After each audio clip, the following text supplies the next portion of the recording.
Bismillahirrahmanirrahim. Assalamualaikum warahmatullahi wabarakatuh. Sahabat berbagi kisah rahimakumullah. Di kesempatan kali ini saya akan berbagi kisah tentang salam iblis buat Rasulullah SAW.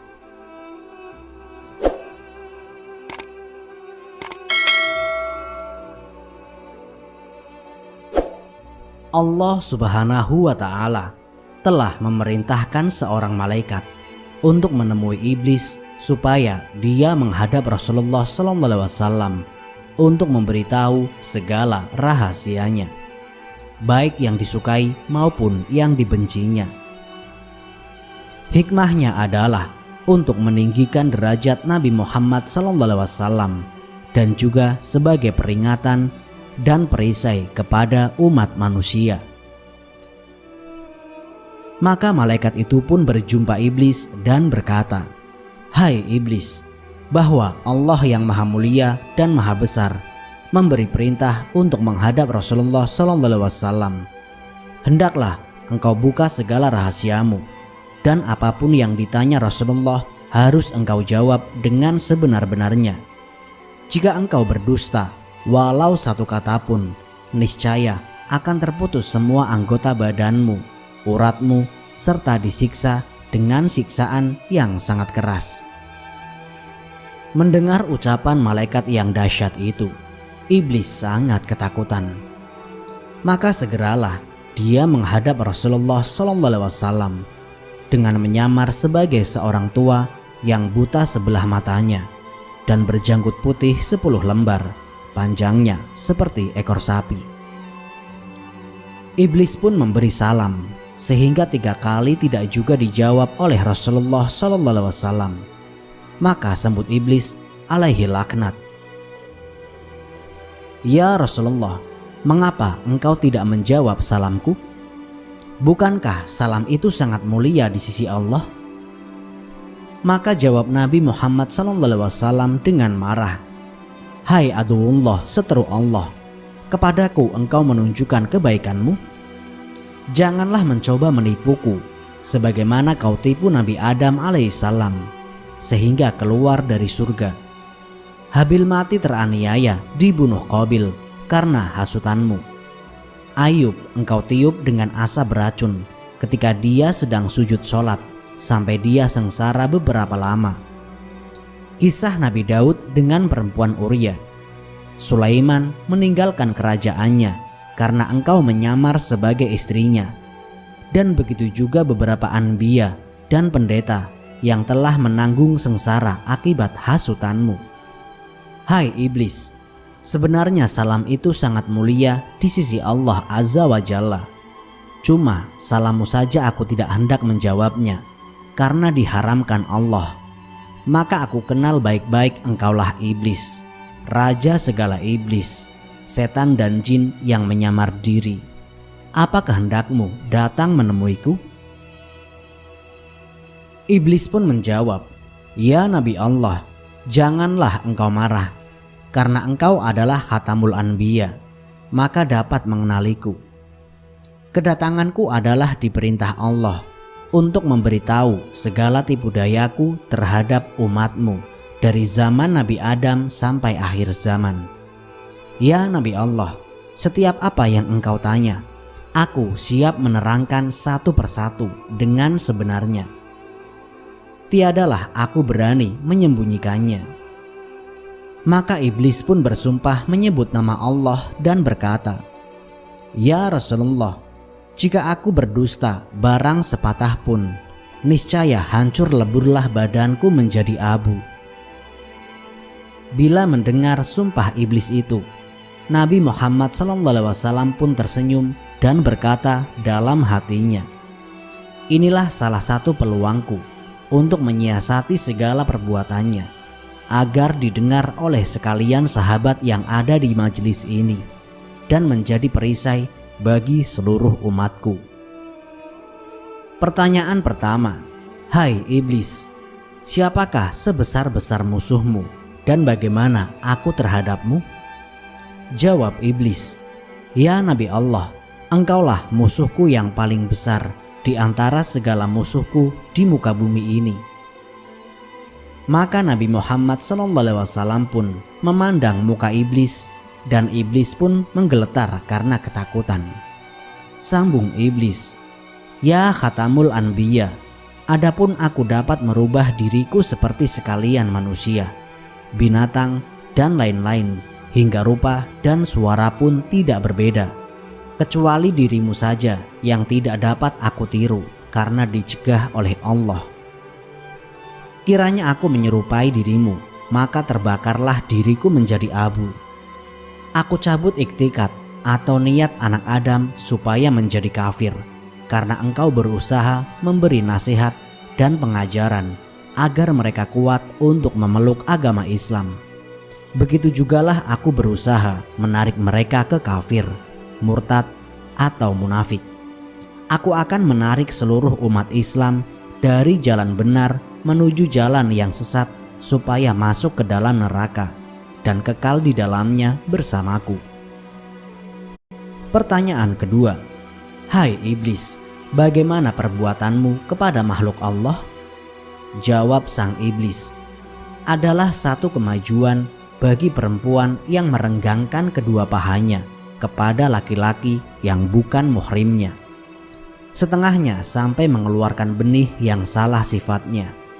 Aku goda semua manusia supaya meninggalkan sholat, terbuai dengan makan minum, berbuat durhaka, atau lalai dengan harta benda dari emas, perak, dan permata, rumahnya, tanahnya, ladangnya, agar hasilnya dibelanjakan ke jalan haram. Demikian juga ketika pesta yang bercampur antara pria dan perempuan. Di sana aku lepaskan sebesar-besar godaan untuk hilang peraturan dan minum arak. Bila terminum arak itu, maka hilanglah akal, pikiran, dan malunya. Lalu aku ulurkan tali cinta dan terbukalah beberapa pintu maksiat yang besar. Datang perasaan hasad dengki sampai ke pekerjaan zina. Bila terjadi kasih antara mereka, terpaksalah mereka mencari uang hingga menjadi penipu, peminjam, dan pencuri. Bila mereka teringat akan salah mereka, lalu ingin bertobat atau berbuat amal ibadah, aku akan rayu mereka agar mereka menangguhkannya. Bertambah keras aku goda agar menambahkan maksiat dan mengambil istri orang. Kapan kena goda hatinya, datanglah rasa ria, takabur, megah, sombong, dan melengahkan amalnya. Kapan pada lidahnya, mereka akan gemar berdusta, mencela, dan mengumpat. Demikianlah aku goda mereka setiap saat. Pertanyaan ketiga, "Hai iblis, mengapa engkau bersusah payah melakukan pekerjaan yang tidak bermanfaat, bahkan menambahkan laknat yang besar dan siksa yang besar di neraka yang paling bawah? Hai yang dikutuk Allah, siapa yang menjadikanmu? Siapa yang melanjutkan usiamu? Siapa yang menjelaskan matamu? Siapa yang memberi pendengaranmu? Siapa yang memberi kekuatan anggota badanmu?" Lalu iblis pun menjawab, "Semuanya itu adalah anugerah dari Allah yang maha besar juga. Tetapi hawa nafsu dan takabur membuatku menjadi jahat sebesar-besarnya.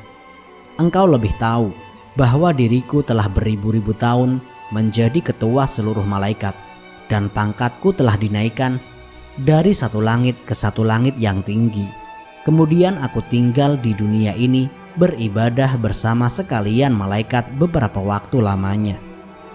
Tiba-tiba datang firman Allah Subhanahu wa Ta'ala, hendak menjadikan seorang khalifah di dunia ini. Maka aku pun membantah. Lalu Allah menciptakan Adam alaihissalam, lalu dititahkan seluruh malaikat memberi hormat kepada pria itu, kecuali aku yang ingkar. Oleh karena itu Allah murka kepadaku, dan wajahku yang tampan rupawan dan bercahaya itu berubah menjadi keji dan kelam. Aku merasa sakit hati. Kemudian Allah menjadikan Adam raja di surga dan dikaruniakan seorang permaisuri, Siti Hawa, yang memerintah seluruh bidadari. Aku bertambah dengki dan dendam kepada mereka. Akhirnya aku berhasil menipu mereka melalui Siti Hawa yang menyuruh Adam memakan buah khuldi. Lalu keduanya diusir dari surga ke dunia. Keduanya berpisah beberapa tahun dan kemudian dipertemukan Allah di padang Arafah sampai mereka mendapatkan beberapa orang anak. Kemudian kami hasut anaknya Qabil untuk membunuh saudaranya Habil. Itu pun aku masih tidak puas hati. Dengan berbagai tipu daya aku lakukan hingga hari kiamat.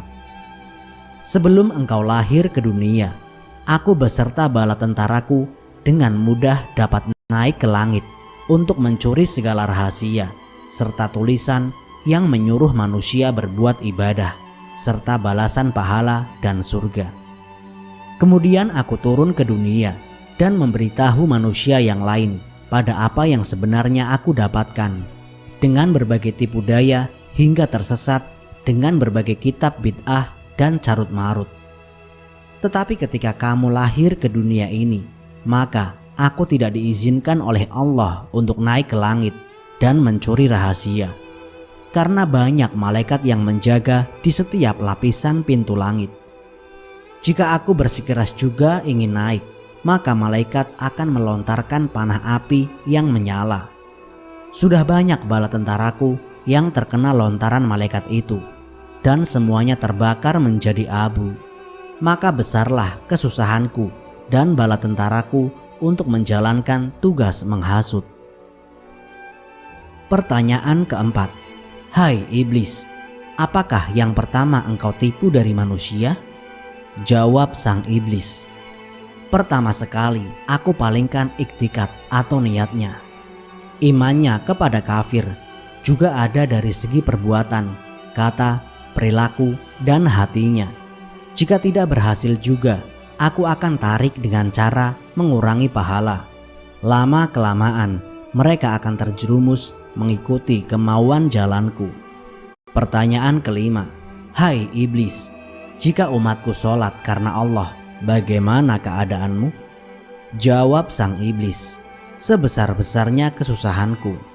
Gemetarlah badanku dan lemah tulang sendiku. Maka aku kerahkan berpuluh-puluh iblis datang menggoda seorang manusia pada setiap anggota badannya. Setengah-tengahnya datang dari setiap anggota badannya supaya malas sholat, was-was, lupa bilangan rokaatnya, khawatir pada pekerjaan dunia yang ditinggalkannya, lalu ingin cepat habis sholatnya, hilang khusyuknya, matanya selalu menjeling ke kiri kanan, telinganya senantiasa mendengar orang berbicara dan suara bunyi yang lain. Setengah iblis duduk di belakang badan orang yang sholat itu agar dia tidak kuasa sujud berlama-lama, penat atau duduk tahiyat, dan dalam hatinya senantiasa ingin cepat habis sholatnya. Itu semua menyebabkan kurangnya pahala. Jika para iblis itu tidak dapat menggoda manusia itu, maka aku sendiri akan menghukum mereka dengan seberat-berat hukuman. Pertanyaan keenam. Jika umatku membaca Al-Quran karena Allah, bagaimana perasaanmu? Jawab sang iblis, jika mereka membaca Al-Quran karena Allah, maka rasa terbakarlah tubuhku, putus-putus segala uratku, lalu aku lari daripadanya. Pertanyaan ketujuh. Jika umatku mengerjakan haji karena Allah, bagaimana perasaanmu? Jawab iblis, binasalah diriku, gugurlah daging dan tulangku, karena mereka telah mencukupkan rukun Islamnya. Pertanyaan ke-8. Jika umatku berpuasa karena Allah, bagaimana keadaanmu? Jawab sang iblis, ya Rasulullah, inilah bencana yang paling besar bahayanya kepadaku. Bila masuk awal bulan Ramadan, maka memancarlah cahaya arsy dan kursi, bahkan seluruh malaikat menyambut dengan sukacita. Bagi orang yang berpuasa, Allah akan mengampuni segala dosa yang lalu dan digantikan dengan pahala yang sangat besar, dan tidak dicatat dosanya selama dia berpuasa. Yang menghancurkan hatiku adalah segala isi langit dan bumi, yakni malaikat, bulan, bintang, burung, dan ikan-ikan semuanya siang malam mendoakan ampunan untuk orang yang berpuasa. Satu lagi kemuliaan yang berpuasa adalah dimerdekakan pada setiap waktu dari siksa neraka. Bahkan semua pintu neraka ditutup sementara, semua pintu surga dibuka seluas-luasnya, serta dihembuskan angin dari bawah arsy yang bernama angin Syirah yang sangat lembut ke dalam surga. Pada hari umatmu mulai puasa, dengan perintah Allah datanglah sekalian malaikat dengan garangnya menangkapku dan tentaraku, jin, setan, dan ifrit, lalu dipasung kaki dan tangan dengan besi panas, dan dirantai dan dimasukkan ke bawah bumi yang sangat dalam. Di sana pula beberapa azab yang lain telah menunggu kami. Setelah habis umatmu berpuasa, barulah aku dilepaskan dengan perintah agar tidak mengganggu umatmu. Umatmu sendiri telah merasa ketenangan berpuasa, sebagaimana mereka bekerja dan bersahur seorang diri di tengah malam tanpa rasa takut dibandingkan bulan biasa. Pertanyaan ke-9. Hai iblis, bagaimana seluruh sahabatku menurutmu? Jawab sang iblis, seluruh sahabatmu juga adalah sebesar-besar seteruku. Tidak ada upayaku melawannya, dan tidak satu tipu daya yang dapat masuk ke mereka. Karena engkau sendiri telah berkata, seluruh sahabatku adalah seperti bintang di langit. Jika kamu mengikuti mereka, maka kamu akan mendapat petunjuk. Abu Bakar Asy-Syiddiq sebelum bersamamu, aku tidak dapat mendekatinya, apalagi setelah berdampingan denganmu. Dia begitu percaya padamu sampai dia menjadi Wasyirul Azam. Bahkan engkau sendiri telah mengatakan, jika ditimbang seluruh isi dunia ini dengan amal kebajikan Abu Bakar, maka akan lebih berat amal kebajikan Abu Bakar. Bahkan dia telah menjadi mertuamu karena engkau menikah dengan anaknya, Sayyidatina Aisyah, yang juga banyak menghafal hadis-hadismu. Umar Al-Khattab pula tidaklah berani aku pandang wajahnya, karena dia sangat keras menjalankan hukum syariat Islam dengan seksama. Jika aku pandang wajahnya, maka gemetarlah segala tulang sendiku karena sangat takut. Hal ini karena imannya sangat kuat. Apalagi engkau telah mengatakan, jikalau adanya nabi sesudah aku, maka Umar bisa menggantikan aku. Karena dia adalah orang harapanmu, serta pandai membedakan antara kafir dan Islam hingga digelari Al-Faruq. Sayyidina Utsman Al-Affan lagi, aku tidak bisa bertemu karena lidahnya senantiasa bergerak membaca Al-Quran. Dia penghulu orang sabar, penghulu orang mati syahid, dan menjadi menantumu sebanyak 2 kali. Karena taatnya, banyak malaikat datang melewat dan memberi hormat kepadanya, karena malaikat itu sangat malu kepadanya, hingga engkau mengatakan, barang siapa menulis Bismillahirrahmanirrahim pada kitab atau kertas-kertas dengan tinta merah, niscaya mendapat pahala seperti pahala Utsman mati syahid. Ali bin Abi Thalib pun itu aku sangat takut karena hebatnya dan gagahnya dia di medan perang.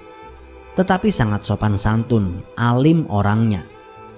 Jika iblis, setan dan jin memandang beliau, maka terbakarlah kedua mata mereka karena dia sangat kuat beribadah dan beliau adalah kaum yang pertama memeluk agama Islam dan tidak pernah menundukkan kepalanya ke atas berhala.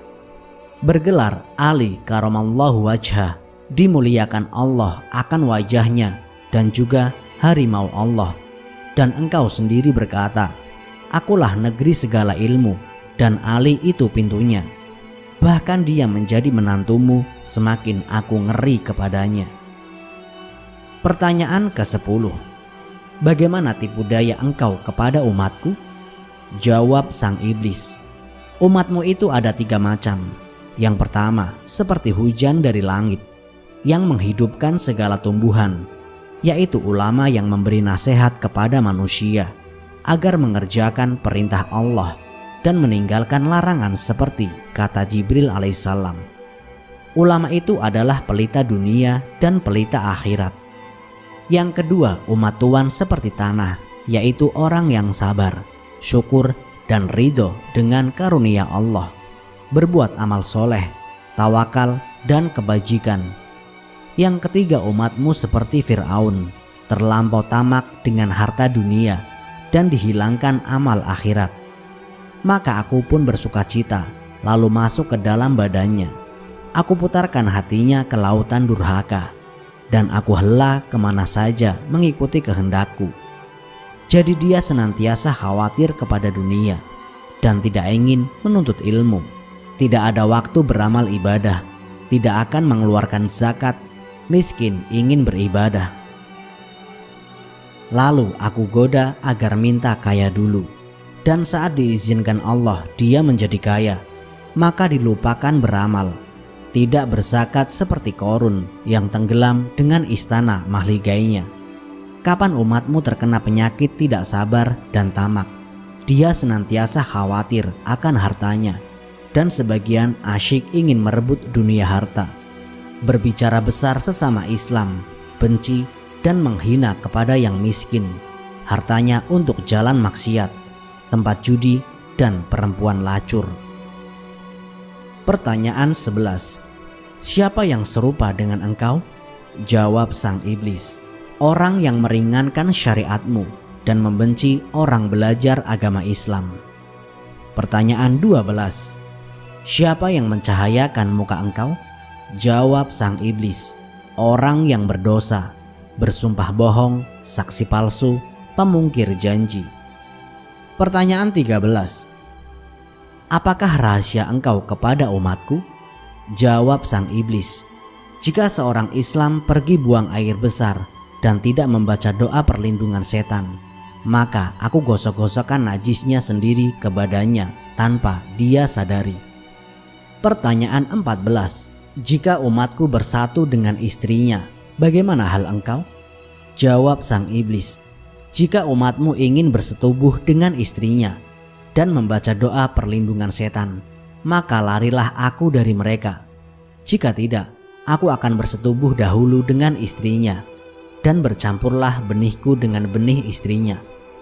Jika menjadi anak, maka anak itu akan suka pada pekerjaan maksiat, malas pada kebaikan, dan durhaka. Ini semua karena kelupaan ibu bapaknya sendiri.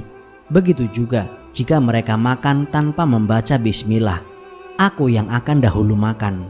Meskipun mereka makan, tiadalah merasa kenyang. Pertanyaan 15. Dengan jalan apa dapat menolak tipu daya engkau?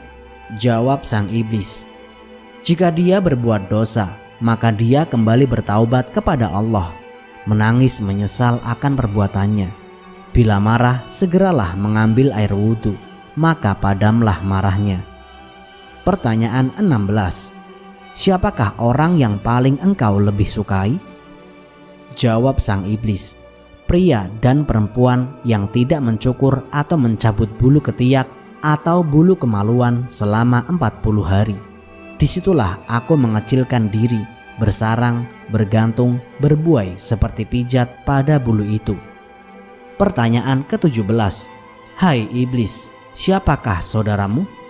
Jawab sang iblis, orang yang tidur meneyarap atau telungkup, orang yang matanya terbuka di waktu subuh tetapi menyambung tidur lagi. Lalu aku lenakan dia hingga terbit fajar. Demikian juga pada waktu zuhur, asar, maghrib, dan isya. Aku beratkan hatinya untuk sholat. Pertanyaan 18. Apakah jalan yang membinasakan diri engkau? Jawab sang iblis, orang yang banyak menyebut nama Allah, bersedekah dengan tidak diketahui orang, banyak bertaubat, banyak tadarus Al-Quran, dan sholat tengah malam. Pertanyaan 19. Hai iblis, apakah yang memecahkan mata engkau? Jawab sang iblis, orang yang duduk di dalam masjid serta beriktikaf di dalamnya. Pertanyaan 20. Apalagi yang memecahkan mata engkau? Jawab sang iblis, orang yang taat kepada kedua orang tuanya, mendengar kata mereka, membantu makan pakaian mereka selama mereka hidup. Karena engkau telah bersabda, surga itu di bawah telapak kaki ibu. Wallahu alam bisawab.